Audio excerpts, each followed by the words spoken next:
Hello everyone, welcome to civil service academy.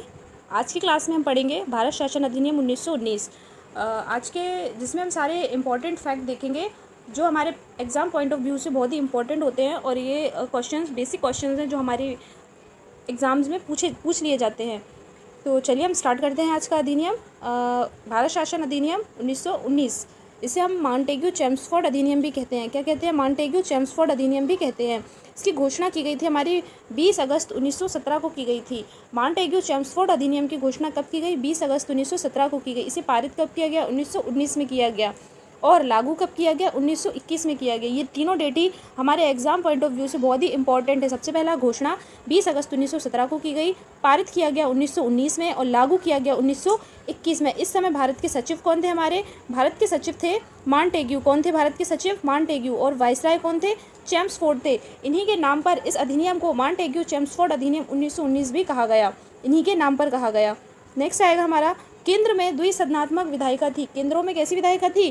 द्विसदनात्मक विधायिका थी, जिसमें होता था आपका, एक होता था राज्य परिषद, दूसरा होता था विधायी परिषद। पहली होती थी आपकी राज्य परिषद, दूसरी होती थी विधान परिषद। वर्तमान में आज हम जिसको राज्यसभा और लोकसभा भी कहते हैं। नेक्स्ट आएगी, प्रांतों में द्वैध शासन लागू था। क्या था? प्रांतों में द्वैध शासन लागू था, जिसके जनक थे हमारे लियोनस कार्टियस। कौन थे जनक? लियोनस कार्टियस।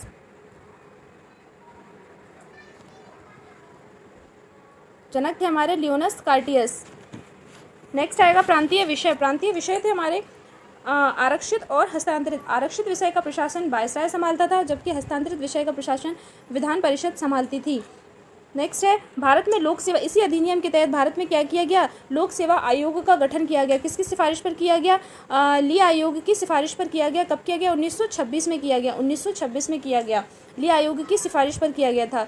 नेक्स्ट है, पहली बार केंद्रीय बजट को राजकीय बजट से अलग किया गया। किससे अलग किया गया? पहली बार केंद्रीय बजट को राजकीय बजट से अलग किया गया। नेक्स्ट आएगा, पहली बार महिलाओं को वोट देने का अधिकार मिला। क्या मिला? पहली बार महिलाओं को वोट देने का अधिकार किस अधिनियम के तहत मिला? भारत शासन अधिनियम 1919 के तहत, या फिर इसे हम मॉन्टेग्यू-चेम्सफोर्ड अधिनियम 1919 भी कह सकते हैं। भारत सचिव को अधिकार दिया इसी अधिनियम के तहत। क्या दिया? भारत सचिव को यह अधिकार दिया कि वह भारत में महालेखा परीक्षक की नियुक्ति कर सके। किसके तहत? भारत शासन अधिनियम 1919 के तहत भारत सचिव को क्या दिया? यह अधिकार दिया कि वह भारत में महालेखा परीक्षक की क्या कर सके? नियुक्ति कर सके। तो यही हमारे इंपॉर्टेंट फैक्ट थे जिसे हमने कंप्लीट किया अपनी इस क्लास में। आई होप आपको ये वीडियो पसंद आएगा। Thank you.